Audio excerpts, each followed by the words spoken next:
This is episode 66 of the Gold Squadron podcast. I'm your host, Dio Morales, and today I am joined by Nate the Teacher Moore. I am a teacher. I teach math, sometimes well, most of the time sarcastically.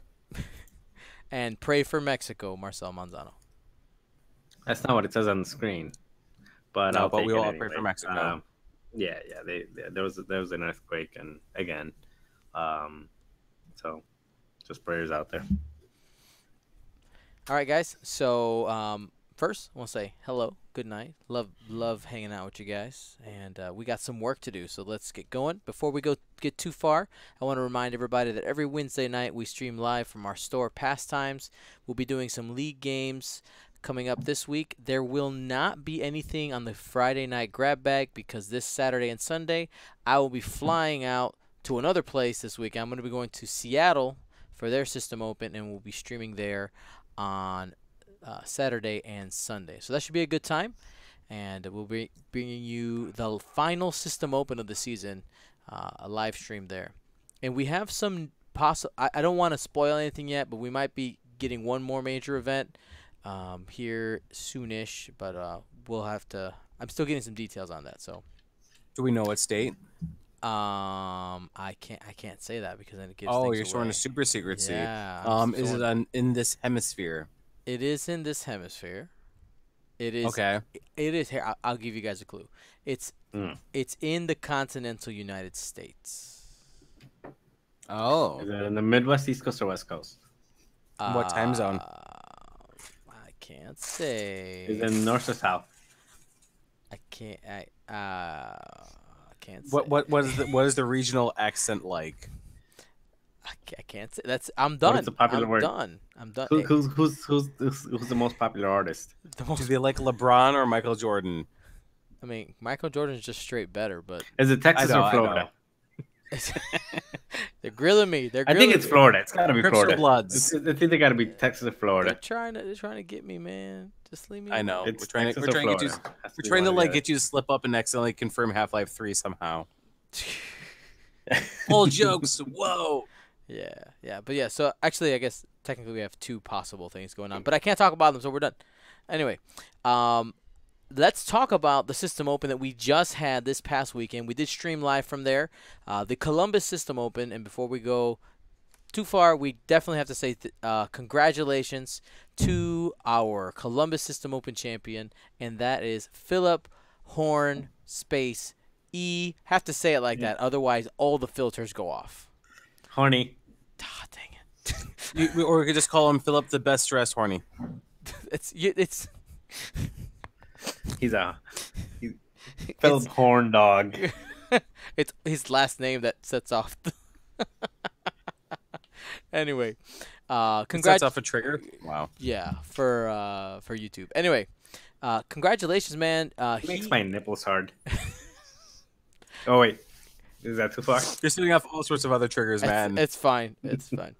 So let's go ahead and before we go too far, Marcel, his list is in our notes. Go ahead and read down his list. He has got quick draw with adaptability, with fire control system, lightweight frame, and special ops. Well, the title. So he's got a kind of light quick draw. He's got also Kylo Ren with push to limit, advanced sensors, auto thrusters, first Vanguard guard title. He does not have the, what is that called? The Tech slot. Tech slot, thank you. And then he's got countdown with lightweight frame and adaptive ailerons. Mm-hmm. So it comes in at 100 points. Yeah, 100-point squad. This guy. 100-point Kylo squad. I mean, kind of. Yes, I mean Kylo's in there, right?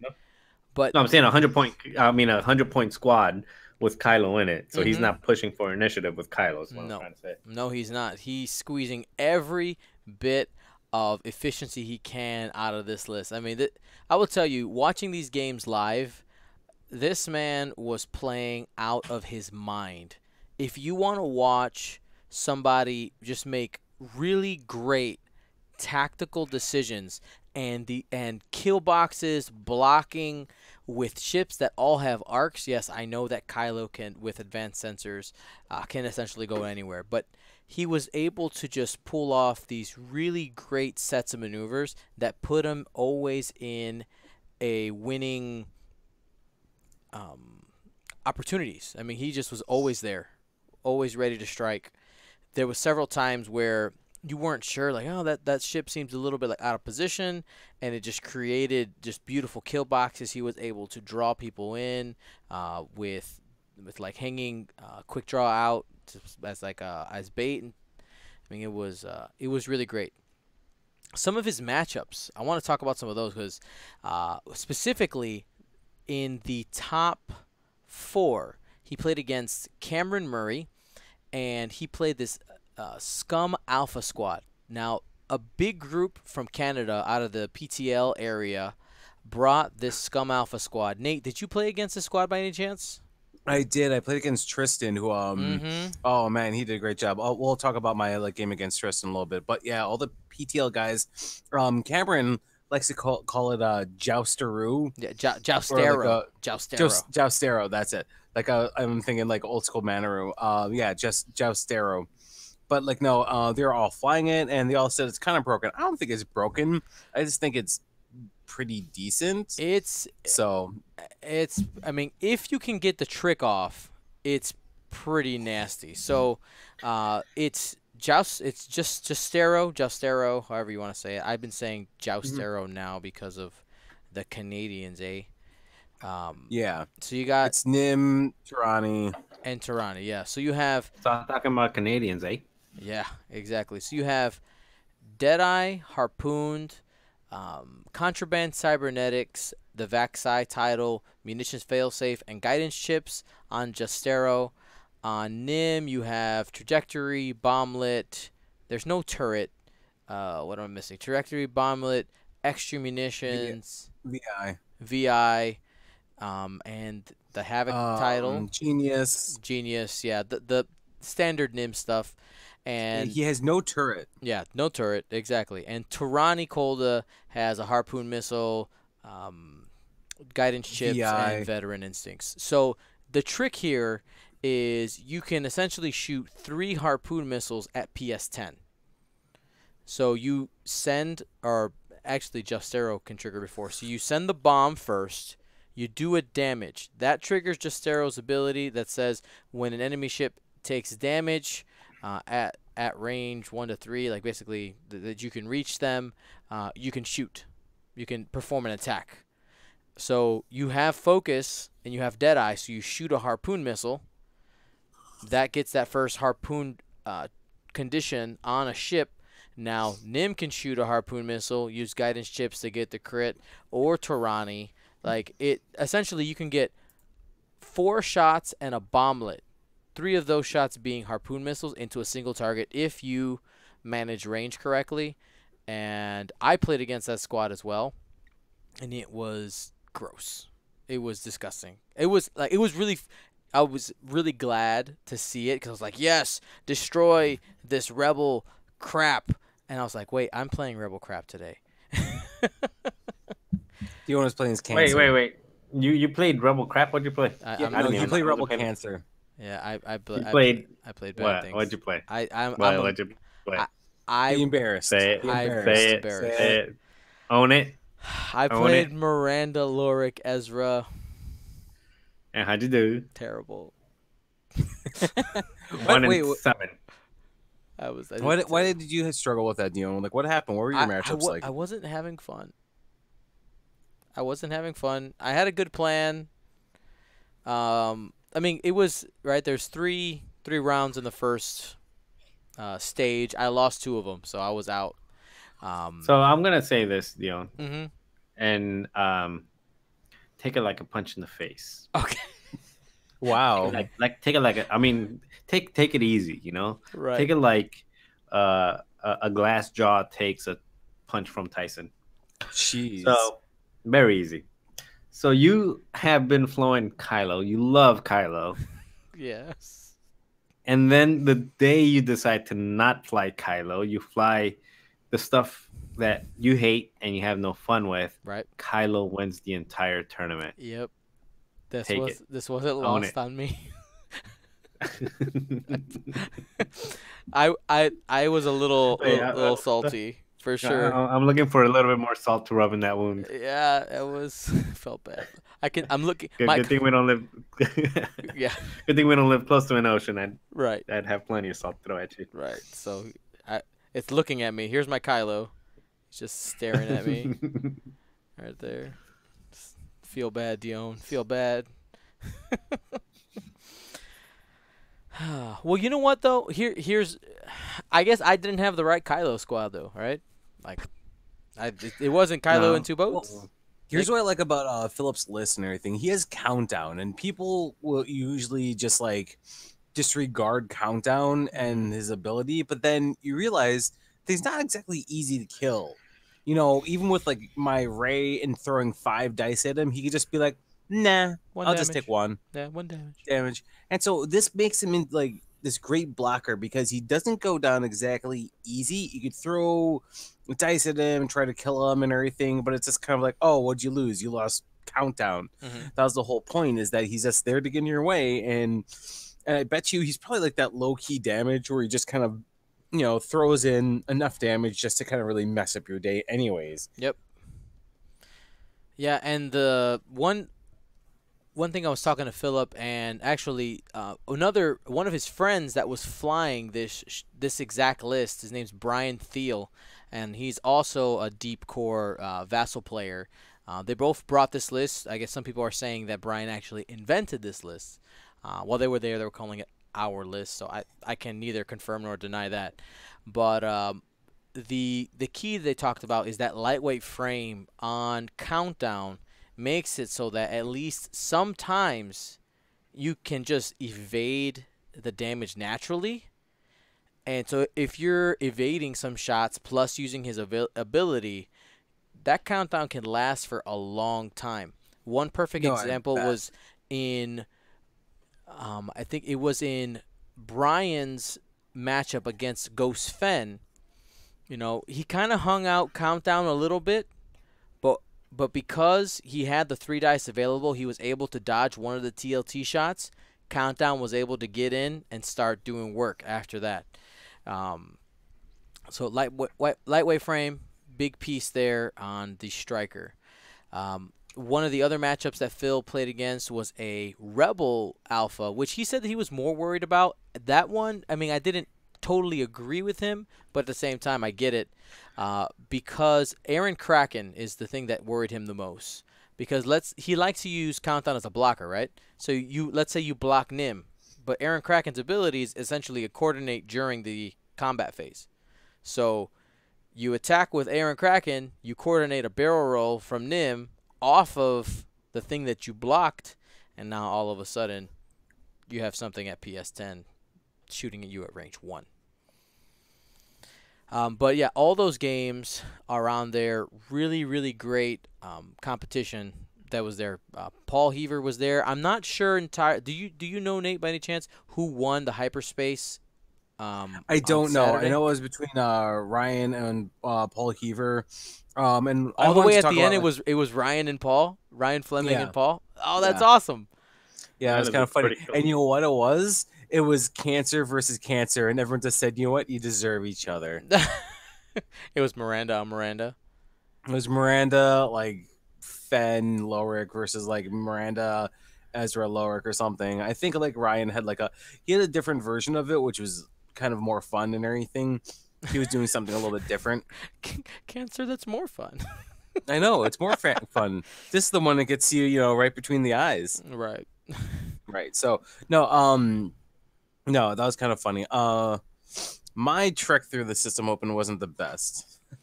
Yeah. But let's continue. Like, neither me or you did the best. Nope. Do we want to keep talking about Phil's matchups? Because he had some great ones, though. Yeah, I mean, those are the ones I really wanted to highlight there. He played a total of 4 games on our stream. One on like stage 2 during that session, and then during the cut, he was the first game of the cut, and I was like, well, he might as well play again. And he won. I was like, well, we might as well play again. And then we were at the final. I was like, okay.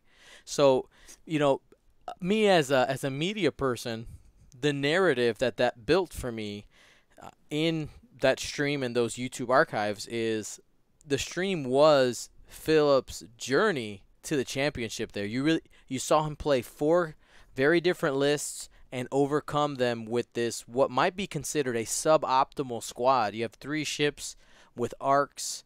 So you do have some powerful abilities in there, but when you compare it to something like the Mirandas and Ghost Fens, you kind of put them side to side and you go, I would rather have Ghost Fen or Miranda here.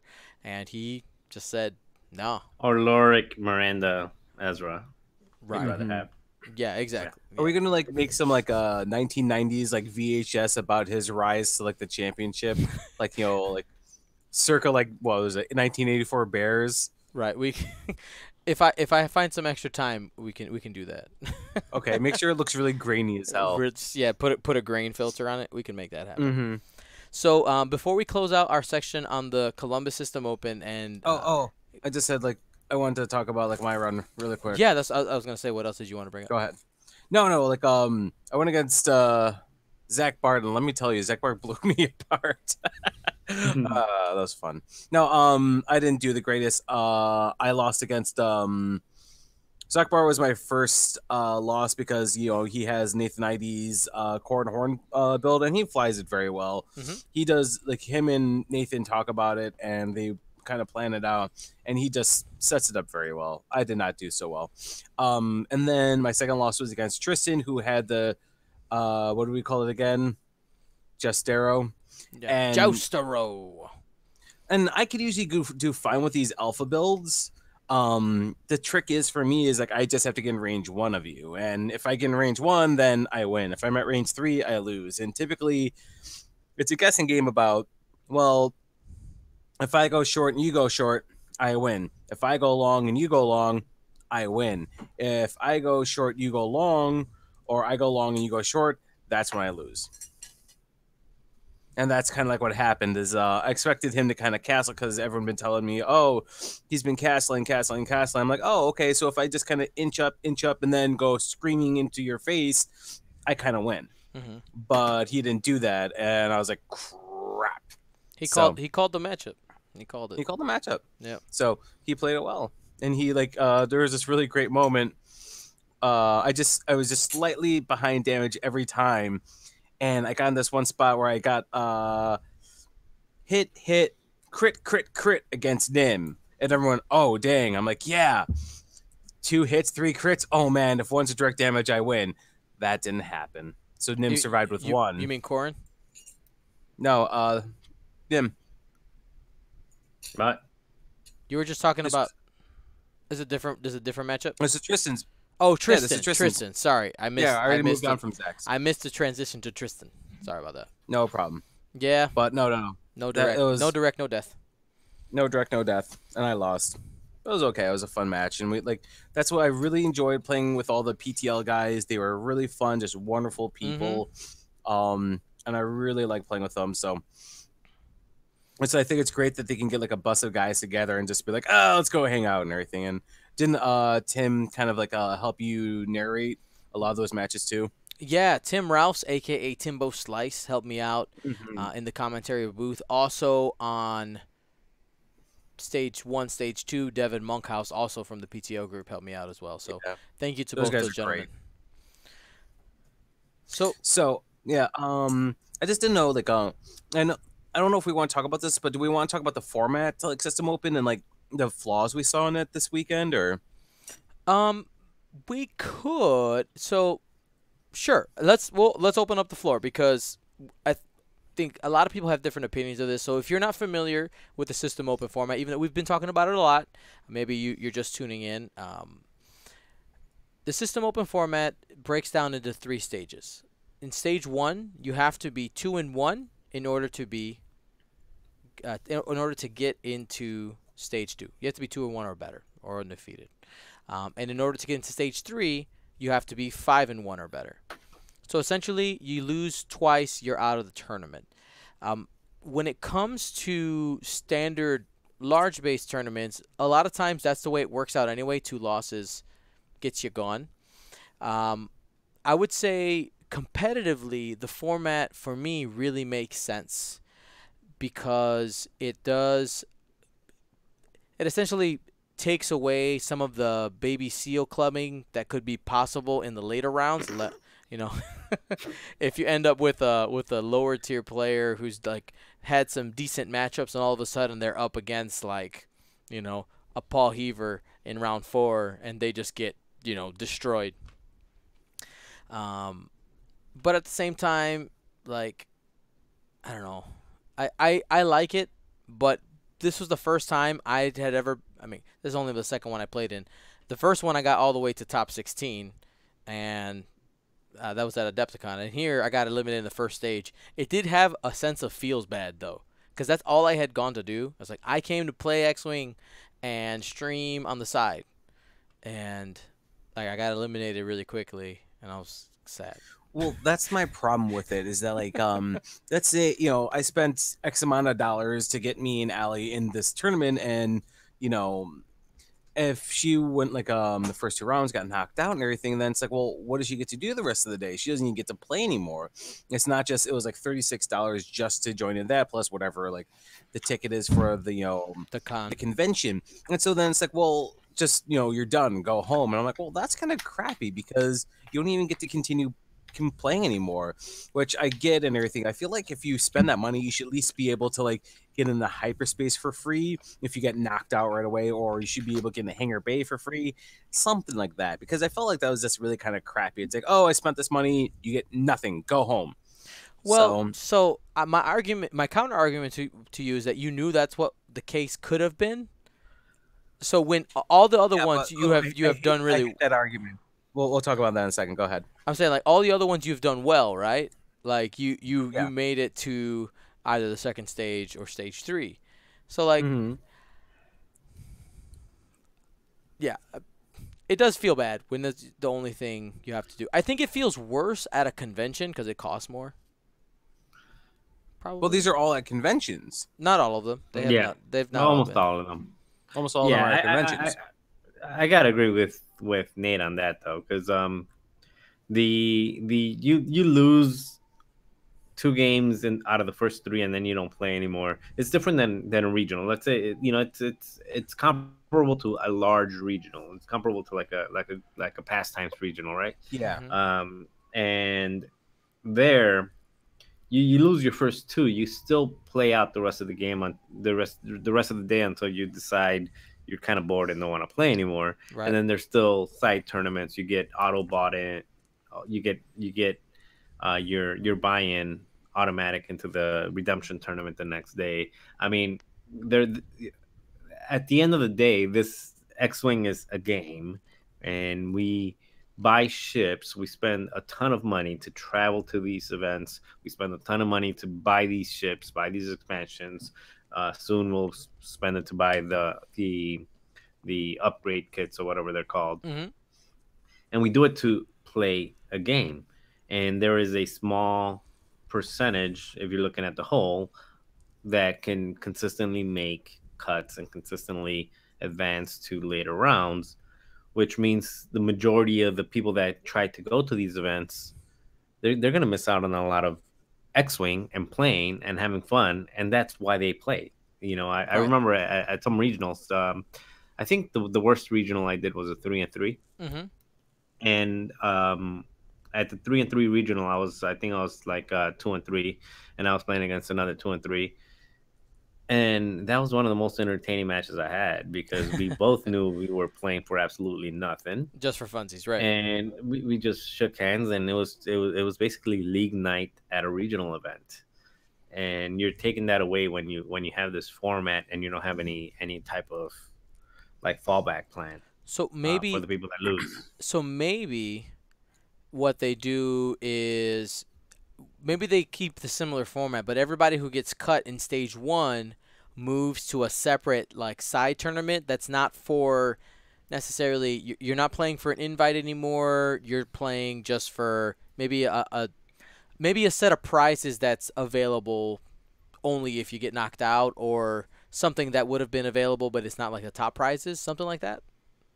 Extra Yeah, cool. something like that. That way, I it's mean, something. you extra know who copies. does That it was the right? thing about hyperspace, though, because Yeah, hyperspace said that as long as you stay in, you get the stuff, and that's a cool way to kind of do it. It's like, oh, as long as you kind of stay in and everything, and have the fun and play your games, you get stuff, and that was kind of cool and everything about that. Like the issue is, like, and I never like the arguments like, well, if you know what's like what possibility could happen if you do this and everything, well, that's kind of, I don't like that argument, because if you get in the car, you have a possibility of getting a car accident. True. Right? Right. Why would you get in a car if there's a possibility you could die in a car accident? That's kind of moot to me. So, but I like my problem with this format too is and everything is that what happened was they had a lot of different situations where things could go wrong if there weren't, like, this is great if the format has 200 people, right? It's bad if there's like 80 to 70 or less, because one, they only give people who win 501 prizes. So, for instance, got 12th at in San Francisco, and they gave me prizes and everything for top 32. They weren't supposed to do that. That was like a big mistake that they made, because it's only supposed to go to 5-1. So they have all these prizes and they have a top 32, but only about 8 people are getting them. And it's like, well, what goes to the other people? Nothing. Right. I'm going to take it a different route because I'm not a big swag person. I don't really care about that stuff much. By the way, I got to offload a bunch of stuff now. I guess since 2.0 is coming out, so if anybody's no, but I got another thing about this too. But anyway, hold on 1 second, Nate. I just wanted to say before I lose it, as far as this format that you lose, you're out, because that's the way that the tournament is built to determine a champion, which I agree with, because the people that submarine from an 0-2 should probably not be facing somebody who's 3-2 that started off with a tougher matchup. Well, 1 second, Nate.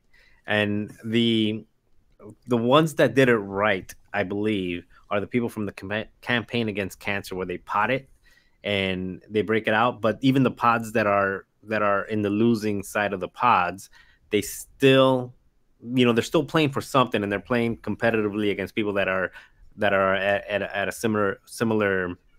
I'm not going to say similar play level, because they may be different play levels, but at a similar record than they are. And if they win their 0 for pod, they're still playing for something. So I think those guys got it right. Go ahead, Nate. Sorry. No, I think that's right. I think they do a really great job. But here's the funny thing. We always talk about these people who go 0-2 and then don't make it and everything. Who's the world championship or champion right now? Simon, I don't know. I wasn't there. Simon You weren't Delapino. there? Yeah. What did he do in the beginning? I don't know. What did he do? I think he lost the first 2 matches and then won the next whatever to win the whole championship. So this is where that whole argument kind of breaks apart. Well, Marcel was arguing on the other side. I was arguing against that. Like, he should not have been allowed to proceed, because he was playing against subpar competition, versus somebody who won the first 2 was playing against a better competition the whole way through. Yeah, so his I think what happened was, and this is what Ron talks about, how you find out your MOV. It should be blah blah blah times the strength of schedule and everything. He says it's an easy way to fix things like that, because he was able to go 0 and 2 and then climb the ranks all the way up to the top, which is legitimate. But it's not as hard as staying at the top and knocking everyone off the hill. So, but I mean, I've done something like that too. In the Canadian regional, I was able to go 4-2, but then I got snuck into the top part, and I was able to get to the top table doing that. So I mean, I don't know. I think the problem is that there is no perfect solution, and we're still in a trying to figure it out. I think we can all agree that especially being a person who got knocked out in that first stage, there was some feels bad, and if I was a person who was if I wasn't Dion Morales, X-Wing streamer, I would have been I honestly would have felt pretty crappy that I didn't have any other X-Wing to play if I had just gone for that. So Yeah. I think there definitely should be something, and whatever that might be, something for those people who get eliminated, whether it's an official FFG event that happens with the people who got eliminated, or maybe even Cascade could take it upon themselves and organize something, even if it's just an unofficial, they call it a redemption, redemption Event. tournament, and they maybe not necessarily new prizes, but maybe like a couple extra copies of whatever cards they're giving out that you would have gotten already. Extra copies. It's something that you can trade or sell. So it does have some value, but not anything new. That way, the people who do continue in the tournament don't be like, oh, I wish I would have got those prizes. It ends up being amicable for everybody. But we're gonna move on from the System Open. Wait. I got one last thing to say about this stuff. Okay. Just because, like, the last piece here is about the whole hyperspace piece. Now, we all talked about, like, oh, you have to go 6-0 to make the winner. But we found out that there's this issue with this. If you have, let's say, 26 people in the hyperspace, which has happened like 2 or 3 times now in that system, they only will take people who are 6-0, right? So let's say after about 4 rounds, well, there's clearly only one person who is 4-0 or 5-0, right? And then they should stop. Except that what happens, they still have to go 6-0, so that means they have to go against the next person, and then most likely they'll get pared down. And this has happened a couple times where it's like, oh, I'm 5-0, and the other person's like, well, I still want to play, and then they actually knock them out. Now, the person who is 4-1 has no chance at an invite. The person 5-0 is the only person who has a chance at the invite.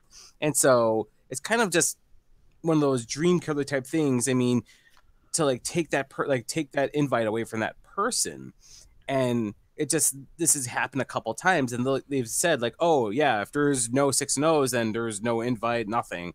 And so I felt that was a little bit weird, and that was a little bit crappy. I mean, that one I can argue against.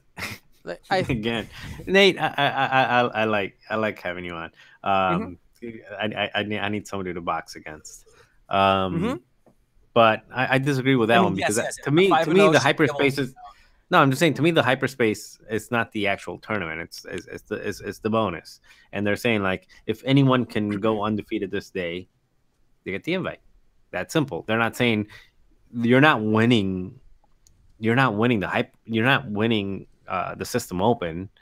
You're going 6-0 for the day. And they're just saying if you go 6-0 for the day, you get an invite. Right. So they're not saying you're the best player of the day. That's not that, because if there's two 6-0s in a larger tournament, both of them go through. Yeah. So it's not like the System Open where there is a System Open champion. This is something completely different where it's just saying if you can go undefeated, we don't have to give you this, but we'll give you the pass. We're gonna give you a favor. Do you a favor. I feel at that point and everything, it's like, okay, if there's clearly only one person that's like the 5-0 or 4-0 after X amount of rounds, they're clearly the king of the mountain. Well, right? I think it is. You see, you're assuming that everybody at the tournament, like, how do I want to say this? Everybody's modus operandi, right? Like the reason that they're playing is completely different. Like, I know myself, this might be considered collusion, sure, but if I, Dio Morales, was in a hyperspace tournament and I was the person who got paired down, or I would actually be paired up, and that person is 5-0 and there's nobody else undefeated that they can play against, and they only get played against me, I would concede the match or collude to lose. I would make sure I would lose that game because I would not want to take that away from that person. But that doesn't mean that the person here who says, listen, you want this hyperspace qualifier win, you got to go through me. There's nothing wrong with that because it is still a competition, and the like Marcel was saying, the criteria for getting that invite is go 6-0.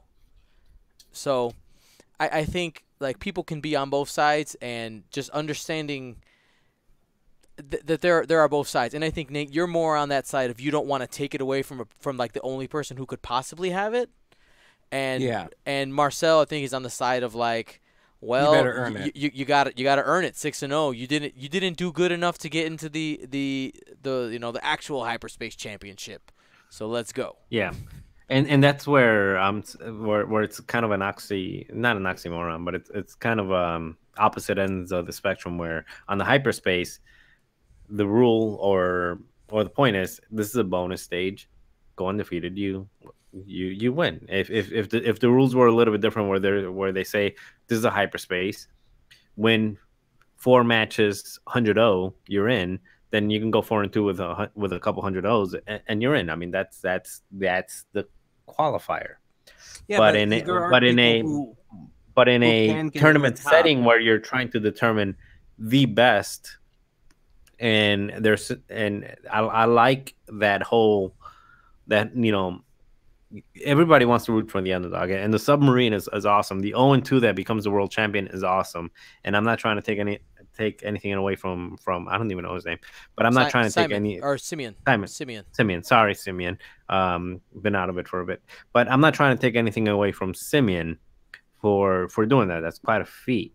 I'm just saying that it's different when you're talking about a qualifier that they're saying, meet XY criteria to earn this prize versus you are going to be the winner of this tournament, and when you're going to be the best player and the winner of this tournament, the best player is not always the one who wins the tournament, and it's usually the person who gets the best matchups, and sometimes the person who gets the best matchups is the person who lost a couple early and then had that whole submarine way up. I mean, a lot of people are going to hate it. Actually, everybody who has won a tournament because they submarine their way up is probably going to say, Marcel, you are full of crap. And and blah, blah, blah, blah, blah, blah, blah. And you know what? Oh, well, I'll take it. Well, that's a good way to close that section. That was supposed to be 10 Here, minutes. All right. So this week we did get 2 articles from FFG starting to preview some of the upcoming 2.0 things. We got an article today actually about the YWing, and one last Wednesday, I think it was, on the TIE Reaper. We're going to go through the YWing just super fast because honestly only 2 new pieces of information got spoiled. The first thing, when you're reading the article, they tell you that the YWing does have a gunner slot. A lot of people were guessing it. We have confirmation. The confirmation is that it has a gunner slot. You can put things like the Han Solo gunner card, the Luke Skywalker gunner card, the one that's 30 points. There's they talk about the veteran turret gunner you could put on there. That's just going to be an option there for Y-Wings. They're supposed to be super, what am I trying to say, upgradable. Have a lot of versatility. That's the word I was looking for. The new pilot that was spoiled, I do find interesting, though. Oh, yeah. Yeah. Nate, go ahead and who is this? Give me that. Yvonne Verlaine. Do we know what she's from, or is that like... I don't personally know. How about as you're reading it, I will look it up. Okay. At the start of the engagement phase, you may spend 1 focus token to change a friendly ship at range 0 to 1. That means if you're colliding into them at range 1, if you do, that ship rolls 1 additional defense die while defending until the end of the round. So this is kind of like what was like the R2 droid that where you spent an action, you gave someone like, what was it, R2 F2 or something? Yep, R2 F2. Yeah, increases your agility. So that's incredibly powerful. That's a formation flyer. So that can work with any rebel ship. So that makes that very interesting. You put her with like like Nora Wexley or something else, and that, or like Biggs, it's just, man, that's gonna make that really, really powerful. Yeah, so Yvonne Verlaine was a human female pilot who served as a lieutenant in the Rebel Alliance, and she was from Alderaan. Her what movie or what book? She is from. They have her in a couple of different. Let's see. where was she from? Sources. Princess Leia, Royal Rebel, Rogue One visual guide, the Princess Leia, comic books, Star Wars Battlefront, and she's also in A New Hope. Her Y-wing is the Y-wing leaving the first Death Star, not the second Death Star. The first Death Really? Star. It's her. Oh, I thought Yes. she had a different name. Huh. Nope. Interesting. And Nora is the one leaving the second Death Star. Oh, okay. Yep. So that's Gold 3, one of our very own, Yvonne Verlaine. Yeah, so, defensive synergy here. We also thought that she might be useful maybe with something like Lorik or Fen Rao. Just this idea of, while it's toned down defensive stacking compared to first edition, it still will be a type of defensive stacking where if you're trying to protect a really important piece, this is something you can use. Here's the thing, though, right? With her ability, you're having to spend your focus to give this, your friendly ship a single additional die for that round. Focus, like, actions are going to be at a premium in second edition. So if you're like, oh, I spent my focus to do this, you're like, well, I'm just going to shoot Yvonne Verlaine because she doesn't have any defensive things. She doesn't have any tokens anymore either. At Initiative 3, if you have It a couple... says a friendly ship, so she can use it on herself if she wants to. She could, but you have to do What? that at the yeah. And a friendly ship. Well, it's not. It's Okay, at the okay. 0 I to don't know if 1. it was my internet that was going bad or yours.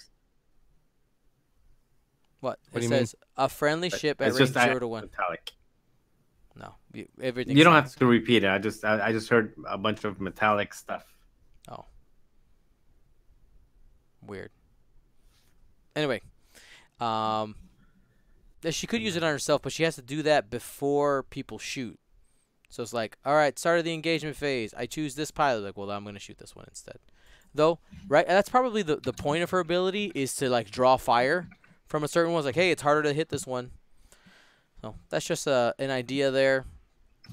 Let's move on to the second article that was dropped, the Transporting Terror.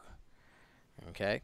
So Transporting Terror was our article about the Reaper, and there was a lot of information here. A lot of new information. Specifically, I don't know if this is new, but one thing I do want to talk about is the dial. You will notice that if you compare the two dials, the first edition dial versus the second edition one looks different. Like, they're not the same. I think the reason why they're not the same is that the ship abilities are one of the things that are added in second edition. You have to do the adaptive ailerons in second edition. Like, it's just part of the card, part of the ship.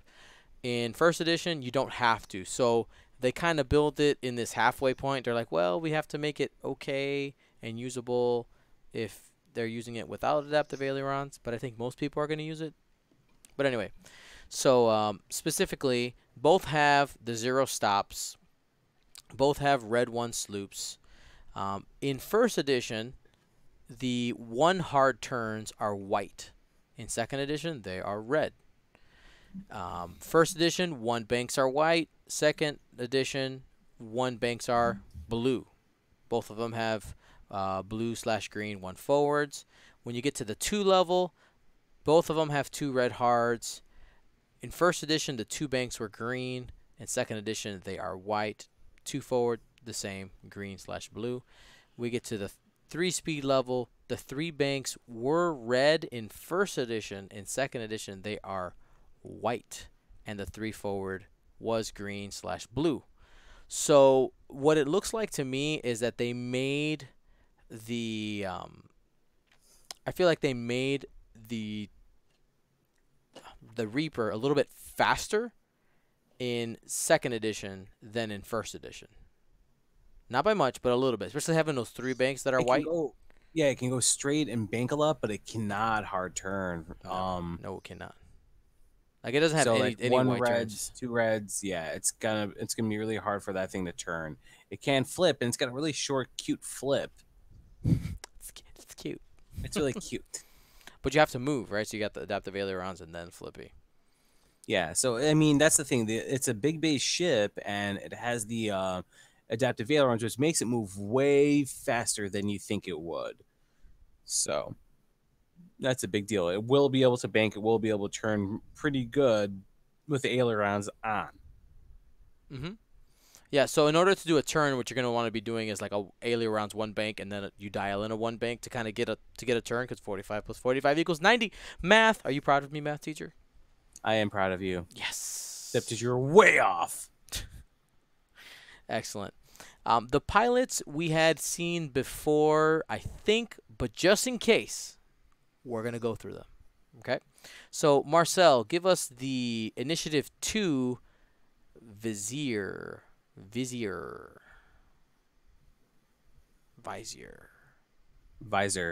Go for it. Oh, Manzano. Is he not there? we're losing power. Let's see. Did we lose him? Maybe he walked away, or his internet exploded. Well, we'll just keep going until he. Oh, are you back, Marcel? Nope, we lost him. We'll keep going. Nate, go ahead and read Vizier. After you fully execute a Speed 1 maneuver using your adaptive aileron ship ability, you may perform a coordinate action. If you do, skip your perform action step.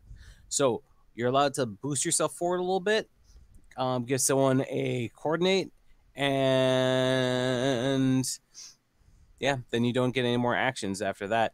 Plus, is this coordinate going to be, the coordinate for them is red, so it's a stressful maneuver or a stressful action. Well, and here's my question about him, because it just says perform a coordinate action. I don't know if it necessarily means if there's not a color in that pilot ability. So Yeah. it might just be a coordinate action that doesn't have a color. It's essentially white. Perform a white coordinate action. Now, here's the thing about these pilots. We know that when Wave 14 comes out, all of the second edition things will be in the boxes. This might be old second edition print. The TIE Reaper and X-Wing stuff from Saul's Renegades, I believe, is also part of the conversion kits. I could be wrong about that. Somebody who's watching live, fact check me on that. But if they are, we might end up seeing a change, something that looks a little bit different in there when it comes to that action. Because I do agree with you, Nate. We're not sure whether it's a white or a red coordinate. So Major Vermeil says, while you perform an attack, if the defender does not have any green tokens, you may change one of your eyeball/blank results to a hit result.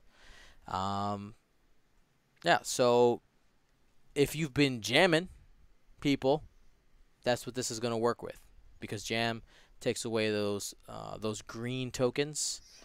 Also, just gives you a great, like, a little, Luke Skywalker if they don't have anything, any actions.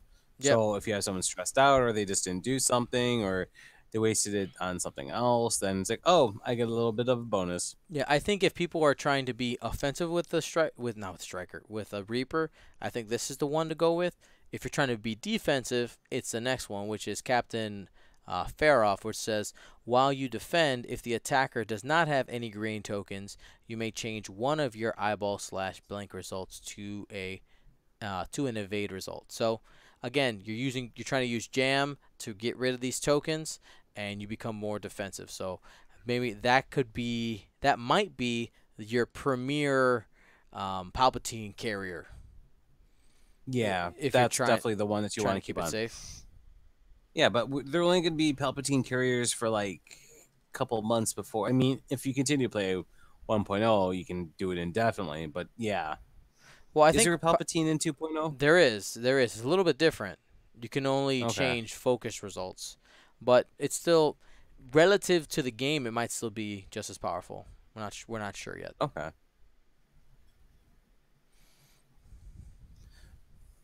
All right. And then we'll continue here. talk about some of the upgrades that were in there. We already seen Tactical Officer. One thing that people did notice right away, and unfortunately, guys, in the notes I don't have both versions, is that we have two versions of the Tactical Officer card um, that have been shown to us. So one of them is what was in the article, which is like on the bottom left, instead of just saying like red coordinate, it says require red coordinate, and then in the text box it says treat the difficulty of your, and it has the coordinate symbol as white, when the other one we've seen just shows like the white coordinate little action bar thingy. It means the exact same thing, but I think this is also one of those where the Wave 14 things had to be printed first, then the second edition conversion kits. We will most likely see two versions of these same cards. They mean the same thing, but I think they streamlined it and got their iconography a little more sorted out and decided later on, because I like the one that we saw in the when Frank and Alex were doing previews, where it just uses the symbols rather than all the words. I I think like that one better. looked better too. Yeah. Didn't we also get one that just gave them a coordinate action like on as a crew anyways? That was Tactical Officer First Edition card. That's what it Okay. does. You know, one thing about this art, which I know somebody else mentioned this. I'm not sure who. In this art, and as soon as somebody told me this, I could not forget it. If those of you who are listening just through audio, take a look at the Tactical Officer art when you have a moment. It really looks like the the TIE pilot that's standing next to this Imperial officer is actually just using a puppet, like a ventriloquist dummy, and like it has his hand on his back and is controlling him. Do you see what you see what I mean? Yeah. It's like, the officer kind of looks like he's, I don't know, looks like he's rendered from Rebels versus like the other guy looks like he's a little bit more drawn in. It kind of is a little bit weird. Their art style to this is very different for me, and I'm not enjoying all of it. So I don't know. I liked 1.0's art style a little bit more. I know some people like this 2.0 art style. Do you mean the layout you're talking about? Which one? Are you talking about the layout or the actual like pictures? The pictures, layout. A lot of it has been reused from other stuff. Yeah, I know. A lot of it's been released. The Death Troopers one looks fine, though. Speaking of which, the next card. Yeah. Perfect segue. Death Troopers, we've seen this one before, but I wanted to reiterate it because now knowing what we know on how rare actions are going to be, Death Troopers says it requires 2 crew slots and to be Imperial, so it's Imperial only. It says during the activation phase, enemy ships at range 0 to 1 cannot remove stress tokens. That's interesting. That means, so here's a couple of the questions that I have. Is it says during the activation phase, so that means somebody has a stress token, and the activation phase is when you're moving and revealing dials. So when you reveal and execute a blue maneuver, when do you take off that stress? Is it when you finish your maneuver or when you start it? So I think if I'm not mistaken, it's flip, move, and then you take the stress off. So if they move into your area, they can't take the stress off from after doing a K-turn or something like that. Oh, so that makes you think about it's kind of like a little bit like a snapshot thing where it's like you don't want to end up at range 1, right? Yeah. So I think Death Troopers, like some people are like really hot on Death Troopers. People are really cold. There's very few people who are in the middle. I think if it is what I just said, it's after like you removing stress after you execute the maneuver, which I'm like 79% sure. I can't give you guys 100%. I'll retcon myself next episode. If that's the case, I think this card's going to be really good. It's going to be completely based on positioning, because it denies area after people do things like K-turns and Segner's loop, because people don't want to stay stressed. You want your actions. So just something to keep in mind there. It's kind of like the Mara Jade, but like what Mara Jade should have been. I don't remember what Mara Jade did, man. I'm sorry. I'm starting to erase those cards from my brain. Really? It was just like if you're within range 1, you take a stress token. If you're not already stressed, though. Maybe. Wow, you don't know Mara Jade crew? Dang. Disrespect. She's been so Disrespect good for so to the long. Mara Jade. Damn. Makes me feel sad on the inside. It's She okay. gets so disrespected. That's right. She's not even real. Not my canon. Let's continue. We got the Director Krennic new optimized prototype condition card and second edition. Anyone crew else card. thinks that he looks like the bad guy from what's the German bad guy in Die Hard 3? I don't. Jeremy I don't Irons know. or something. I don't know. You know the guy. Oh, he's in all the movies. Dang, I can't remember it now. Somebody, Chad, help us out. somebody in the chat actually confirmed what I was saying. Was Mm-hmm. that you do receive and / remove the stress after you move, because it makes sense. Like with K turns and sloops, you don't like take the stress and then do the sloop. You do the sloop and then take the stress. So execute and then deal with the stress. So Death Troopers are not only a stress control, but it's also an area control effect. And somebody just said Jeremy Irons in the chat for Jeremy Irons, thank you. I was close. He does look like that though. Director Krennic in this picture looks like Jeremy Irons from Lethal Weapon 3. Or not Lethal Weapon, Die Hard 3. There we you. go. Well, then I expect you to graffiti up your Director Credit and like put I like will. Die Hard 3 And stickers I'm on it going or to throw something. Bruce Willis in the background. So instead of that officer, it's going to be Bruce Willis. We're gonna have to, don't people are gonna start asking for that as an alt art now, and then we'll have to work on Now it. they are. I've just created it. Make it so. All right, Director So, Krennic crew card, one crew slot, Imperial only. It says setup before placing forces. Assign the optimized prototype condition to another friendly ship, and again we're talking about the second edition version. And it says while you perform a primary arc attack against a ship locked by a friendly ship with Director Krennic upgrade, you may spend one of your hit, crit, or focus results. If you do, choose one. Choose one. The defender loses one shield, or the defender flips one of its face down damage cards. Yeah, I think this is also one where when they release this, there's some wording in here. there's that, a lot of weird wording with 2.0. I don't like. I'm saying that this doesn't have the 2.0 wording that we've seen in a lot of the newer cards. So, for instance, they use the word here. The defender flips one of its. Face down I damage think cards. the word that they've used is expose. You expose a damage card instead of flip. But anyway, essentially Hello? you're spending a result. Hey, Marcel. Welcome back, Marcel. Sorry, just internet troubles. It's all right. Yep. It's So cool. essentially, you're spending one of your results, not blanks. So the difference between first and second edition, one of them is you used to spend a blank. You used to have a blank result able to spend. You just spend a die result, which makes it really, really good.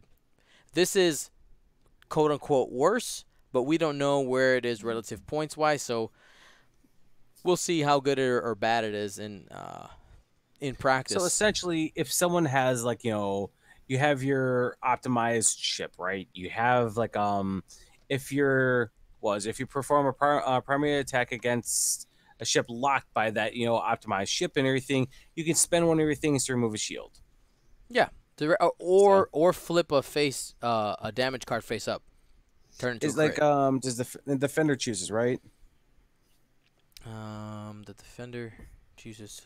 Doesn't Or- say yeah, exactly who The gets to choose. defender chooses because it's the defender flips one of its Mhm. face down damage cards.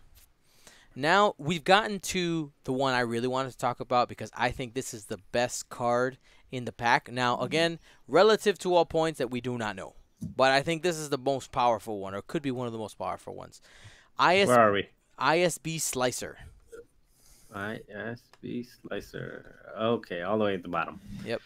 So During the end phase, enemy ships, even though you didn't ask me to read, I'm going to read it anyway. do it. At range 1 and 2, and 3 and 4, and 7 and 11. What the heck? Is that real? What? What are you I don't know reading? where you're seeing that. 7-Eleven? What are you I'm reading? teasing. Oh. Cannot remove. Start it all over again. You're confusing the people in their car. They're like, they're come not on. reading it. They know I'm messing around. Anyway, during the end phase, enemy ships at range 1 and 2 cannot remove jam tokens. That is like a permajax. Yeah. This That is really is good. literally a permajax. I hate it. It's How is so this good. good in any way? It's good competitively. I think it's going to be expensive. I think it needs to be expensive, and if it's not, people are going to use it until it becomes expensive. Because jam, if you're not familiar with it, essentially forces you to remove green tokens and locks. So one jam equals one green token or lock lost. If you're piling up jam tokens on people with the jam action, for instance on these Reapers, and you have ISB slicers and you're just keeping the ship at range 1 to 2, they don't get any actions essentially, or at least when it comes to green token actions, and target locks. So you're lowering both their defense and their offense. And again, we know that there is less token stacking in second edition. Actions are a premium. The fact that this exists is going to be just really powerful because people are going to be trying to do synergies, like for instance, like a Rebel synergy where you have like Dutch Vander handing out like a target lock and people spending focus to do things. Very Rebel synergy. And ISB Slasher just comes here and goes, no, you cannot have that token. It's mine. I think really powerful card. One thing to notice though. Luke Skywalker point powerful? I don't know. Maybe.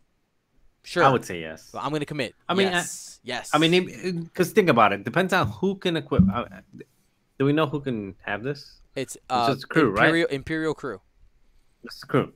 So you can put this on something that can stay alive for a long time and just basically shut down actions. Right. But now here's one thing that we have to focus on is that notice that it says range 1 to 2. It does not say range 0. So what you can't do is just take like a higher initiative ship and just ram into people and have this trigger. You have to not be touching in order for this to happen, which means that you will be susceptible to being shot. So, like, conversely, if someone wants to avoid this as well, they could just be like, I'd rather not be jammed and just crash into them. Right, exactly. So that is the counterplay to this, is the fact that it's if you can stay in either range 3 or range 0, ISB Slicers doesn't happen. Now notice that ISB Slicer is not unique. So depending on what the point of the squad is and how much this is, you might have multiple ISB Slicers in the squad shutting you down, are giving you much more jam. So we'll have to see. But I think a possible viable squad, if you can get like 3 TIE Reapers in there with just ISB Slicer, that might be something. We don't know. So I'm looking forward to trying it out. Again, once we get that app, man, I want that app so bad. I want the app. I think everyone does. That's why, like, I'm holding all this with a grain of salt because until I see like all the pieces and I see all the costs and everything, I'm kind of like, that's cool, but we'll really be able to work with it when it comes out. Yep. And here's one thing, speaking of the app, that I do want to do, and I'm going to need help from the community with this. When we get the app, most of us will probably just use our cell phones to use it. You know, have you guys ever used an app on a cell phone and also an iPad, and sometimes it's just easier to use on an iPad or a tablet? One thing I do want to do is use the community and poll and get information on what might be the best device to use for the app and understanding maybe how it works on different ones, because it's not going to be the same. It of course will be available on Android and Apple. That's going to be most of them. Google Play, most likely. But that's something that I want to work with the community on to just kind of have that as a resource for people. Like, all right, I want to get a dedicated gaming. Do I want a dedicated gaming tablet for X-Wing 2nd Edition, or don't I? Because it's something that I'm kind of considering for myself. I'm not a fan of playing on my phone a lot, and I would rather, like, if I could have something separate, say this is my X-Wing tablet, and then when I'm done with it, I can just put it away. Then that could be cool. Or maybe it's easy enough to use on the phone, or maybe you can see more stuff at the same time on a tablet. Like, there's a lot of things to do. That's a whole nother episode, and probably more video than anything, but we'll definitely talk about it on the podcast. Great show, guys. We talked about a lot. I don't know. I missed like half of it, didn't I? No, you just missed about 5 minutes. Just 10 minutes. the last. I just remember signing on. Arguing for the with people Nate. who, arguing with Nate, disagreeing with Nate. For the people who now here's a plug that'll make you happy, Dion. Okay. For the people who are watching the live stream on Twitch, they got to see my breakdown. So that's all good. So if you weren't on the live stream, then too bad. You'll never see it. You'll never hear it. It disappeared. It never happened. And there you go. That's your plug. Watch it live. Subscribe to Twitch. That's right. Give the man the free $2 Amazon Prime thing. What are you waiting for? Why haven't you done that already? I mean, seriously, you're listening to this. You're not paying for it. What? Dion is here. It's 11 p.m. and Dion will be here till 1 a.m. editing this so you can get this out tomorrow. Why are you not helping the man? Okay. You may proceed. I appreciate that. So yeah, if you want to support our content, you could. You got me. I'm like my speech is gone. You can go ahead and you can do it. That Twitch Prime subscription. It helps out the show a lot. It's free, $2 and change. It's literally free money. In our new video intros for our videos, it has that as a quote. Literally free money. Don't forget to click it every 30 days. I actually have a couple people who have it on their calendar, and all they do is they go to their computer, they click the button, and it really does make a big difference. It's the only reason we were actually able to make the San Francisco system open, and why I'm going to be at Seattle next week. Otherwise, it was not in the budget to make it happen. Man, I'd like to go to Seattle. Yeah, I do not have all that Prime money though. I'm not playing though. I'm working, so. I would like to mention, actually, I got them in the mail today. Our second edition cards here. I'll see if you guys can see them at home. It's all in plastic wrap right now. Second edition cards are in. I have Nora. Oop, that just ripped. I got Nora. I have Fen. I got Did both. you just fart? No, I got both IG-88s and Lorik. Those are in, and the Soon tier is at the printers, along with a secret card that I'm not going to reveal until people get in the mail. That'll be fun.